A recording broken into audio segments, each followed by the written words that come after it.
This is the last part of the conversation with Thinley Jamtsho. As I said earlier, it was such a long and insightful meetup at the street side cafe in Thimphu. I thought it would be good to separate it in three. And this is the last bit with my own personal journey, where I mentioned being at a crossroad between two practices, Theravada practice and Mahayana practice. And also I open up about grief and the journey of grief that I have embarked in for the past 10 years, as this year is the 10th anniversary of the passing of my daughter. And since then, I have been totally homeless, living out of a suitcase, working, until I decided to embark on a life of precepts and living in monasteries. So the pilgrimage that I just conducted had been simmering a bit in my mind, and I left them after 3.5 consecutive years in the monasteries of the Thai forest tradition, the lineage of Ajahn Chah. The causes and conditions were there for me to step out and embark on this pilgrimage to Bodh Gaya, Varanasi, Sarnath, and Nepal and Bhutan, and also reconnect deeply with myself after having lived out of precept continuously for 3.5 years, maintaining the precept today, and also realizing how those years in the monasteries have deeply transformed my practice and changed me as well. So it has reconnected with my practice, which started when I was about 20. So that's several decades ago. And I mentioned to him how being at the crossroad, in the sense that I've started with Mahayana and this is Zen Buddhism, and then lived mainly in Southeast Asian countries, even though maybe I might have been around the world. I always reconnected with and have a deep karmic connection with Thailand. So I have both sides of the coin, in the sense that I have more practicalities on how to live by the Theravada tradition, but I'm deeply connected also to Mahayana.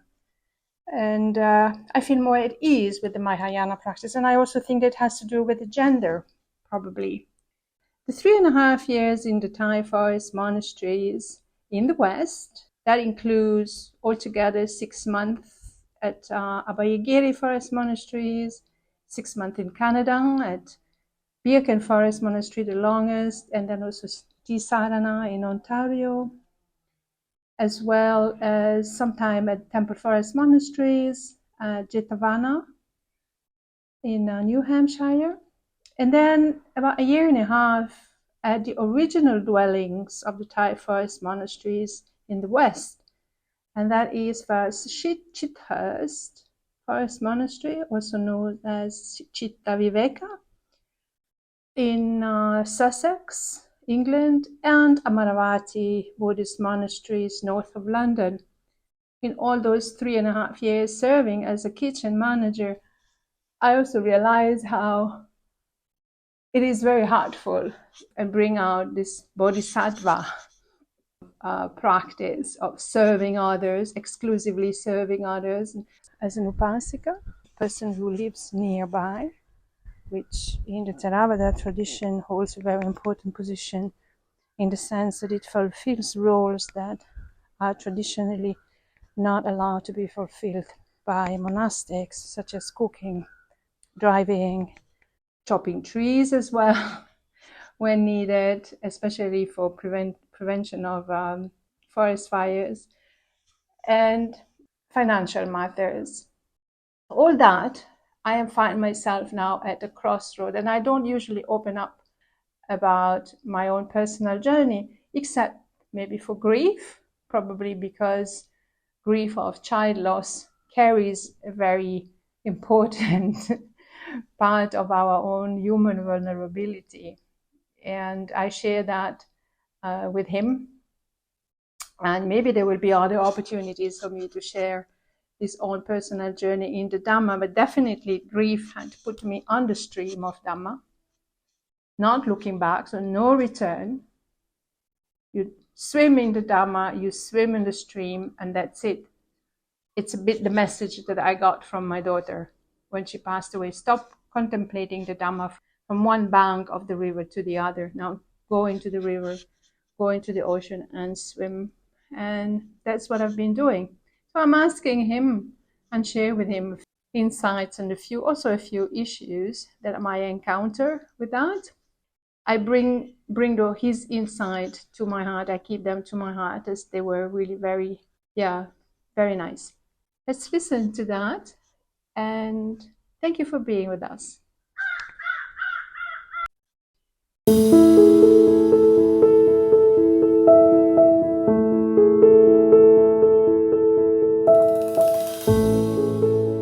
Welcome to Dhamma on the Sidewalk, insights, interviews, and practical tips on the teachings of the Buddha for people of all walks of life, attuning, exploring, integrating the teachings in everyday life. Simple Dhamma for daily life. I'm Asoka, hosting Dhamma Capsule for people like you.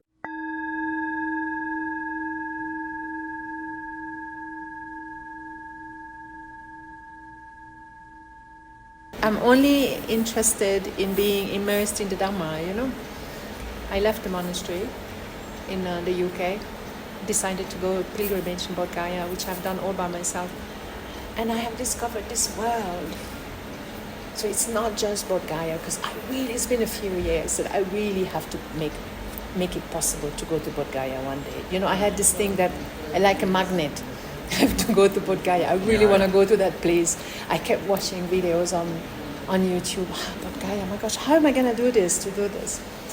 And then it happened, right? And suddenly this enormous world opened. I went because it's the route, and that's what I know as well. So the chanting, the Vinaya. But somehow the whole energy of Bodh Gaya changes. I was there from early December, all the Theravada monks. And I was also in the Thai forest tradition, which is very austere. It's not even just Theravada. You know about the Thai forest tradition. So it's very austere. It's all about mindfulness. It's all about your desire and your craving and your non-attachment. And so I see that. And then the whole energy of Bodh Gaya changes when the first Monlam, December, Kaju Monlam starts, and then monastics start to come and all the lay people start to come, and then it became like what you know. I said, wow, and now Bodh Gaya is finished, so I'm having all this Dhamma in me, and then I'm in Bhutan, and it's still there, like, do I have enough with one life, this life, to just try to live more by that? Because as soon as I hear Dhamma, I'm like, really, that's all I want to do. It's because this morning we entered the nunnery, and they were chanting, so he said it's a Dakini day. I just was sitting there, and I didn't want to leave anymore, And that's the energy that is with me now. And I am at a bit of a crossroad where, how am I just going to let the path continue and guide me? Guru Rinpoche probably made me come here, find something, and continue. And somehow, Chairman also says it seems like you are methodical enough to select your teachers, what you read. I can't pronounce his name very well. Jongsa Khyentse, and then I'm reading that. Sometimes I listen to some Western, like Alan Wallace. He's been a monk for now 50 years. He's in California. So sometimes I listen to Eastern monk, and sometimes I like to listen to a Western monk. But Chairman said, I seem to have a good way of choosing the persons I want to talk to. But then what? What am I going to do with it? Am I having enough for one life? I just want to be immersed in the Dhamma. Shall I come and live in Bhutan? How am I going to do? Sometimes I feel, as you talk, that I'm saying, how am I going to make this happen? To have this all the time like this? Because Bhutan is opening an enormous journey inside of me since yesterday, like, which is not necessarily just conventional. Conventional, yes, I'm here, but unconventionally, I'm only here for 7 days, but unconventionally, I feel like they're so rich. How am I going to have the time to do all of this, and what to bring back with me, and maybe find, maybe what I need probably is finding a teacher or something, a way to find. So you don't have particular teacher, right? No, not in the Mahayana, not anymore. I have had, but now, as I told you, I'm at crossroad because I left, and I don't really want to go back to the Thai forest tradition. I think I had a big experience. You listen more teaching of Dzongso Khyentse?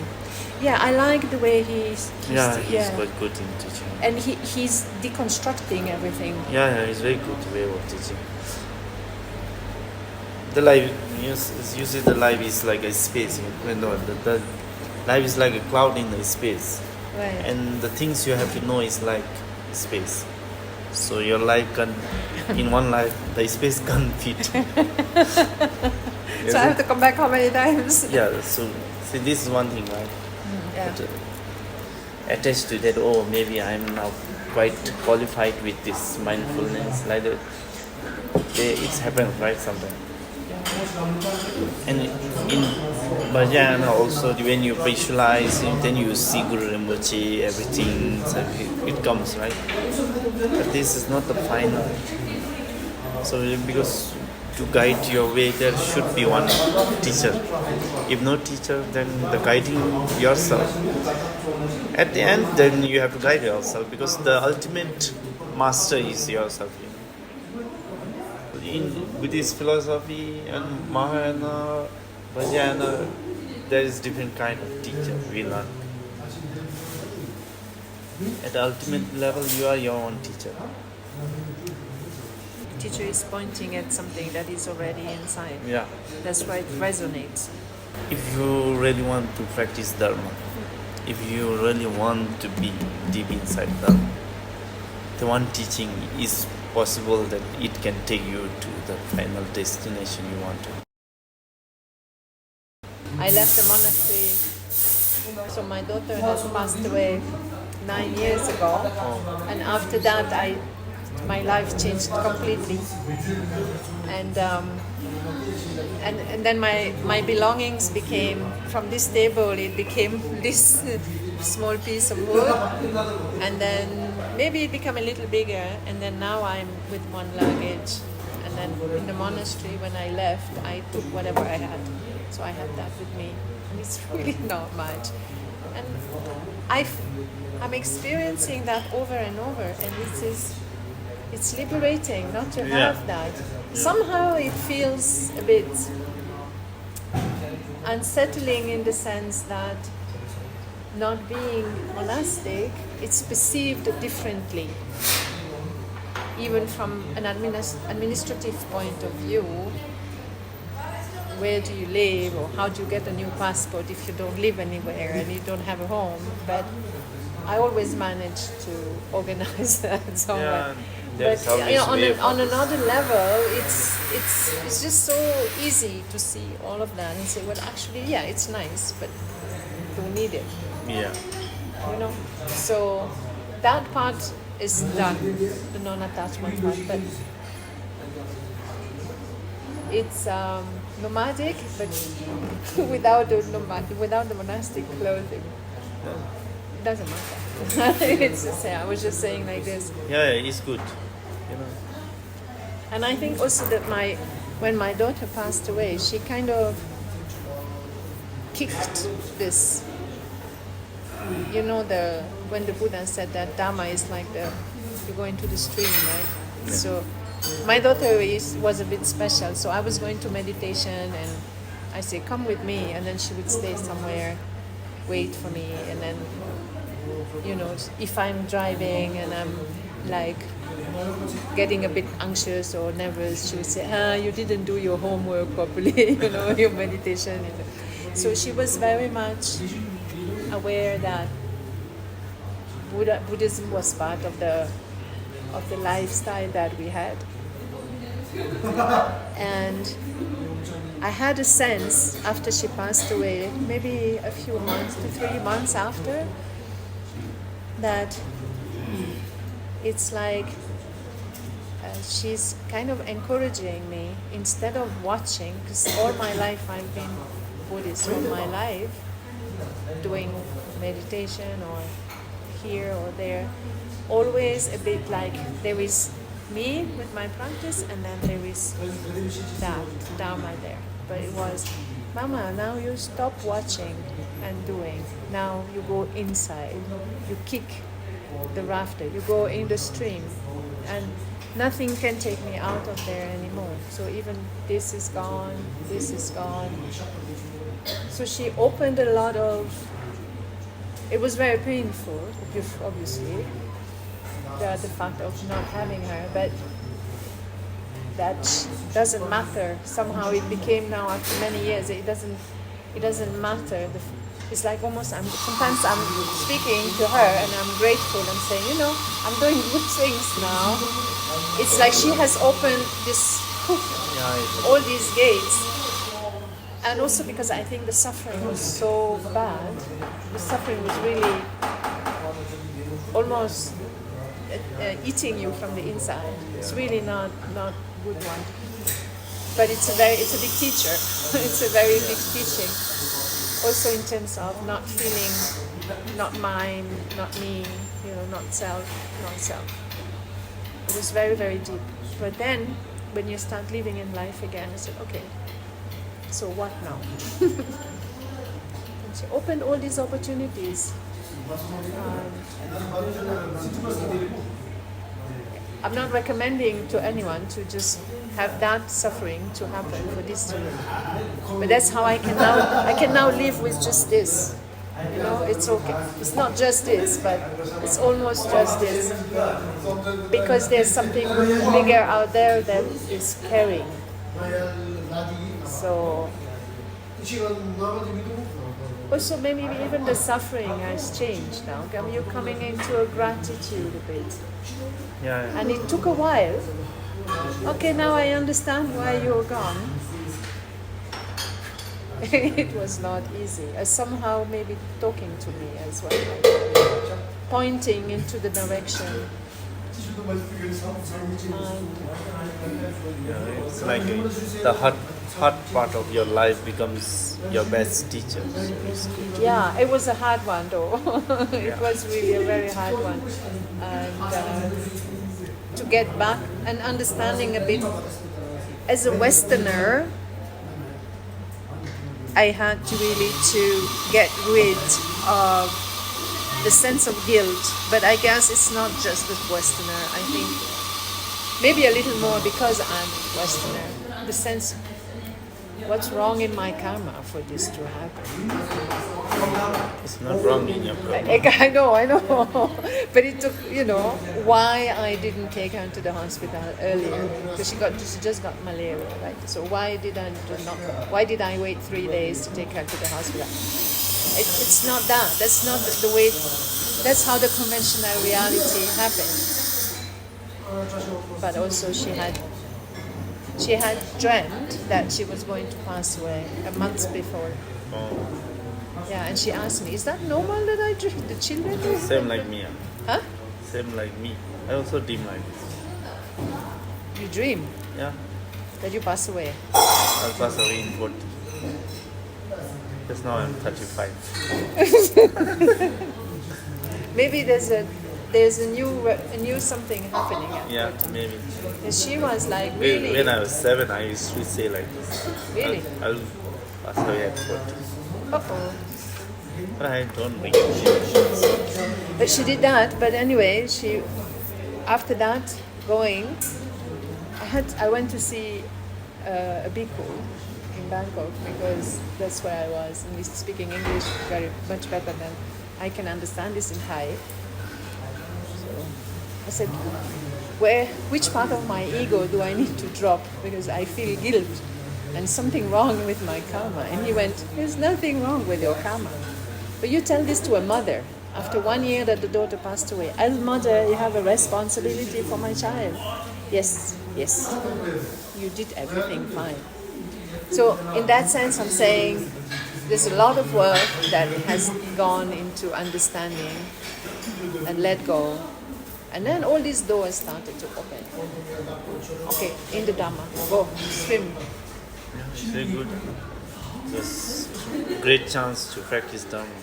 And this is not only for yourself, you can practice for your daughter and each and every. See?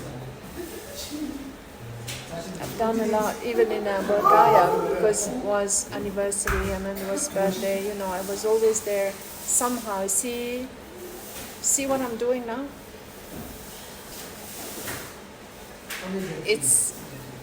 That's, I think I got into this nomadic, having the bag and living. But I always think if I was really a monastic, it would be easier. But that's just in my head. Sometimes it depends, Conventionally, Because it see, would be something, I need to say to you, to become monk or nun at the deeper level, I'm saying in the deeper level, you don't have to wear this robe. Yeah. Outside you can be lay person, but inside you can be monk. So you will make your mind monk more important than becoming just physically monk. If your mind is monk, then outer level doesn't matter because this vanish one day. But in inner level, it never vanishes. It will take you till your final destination. Because when you become monk, you take the vow for one life. Inner monk is for all life. You practice this, that's much better, You can be monks everywhere. It's true. Thank you.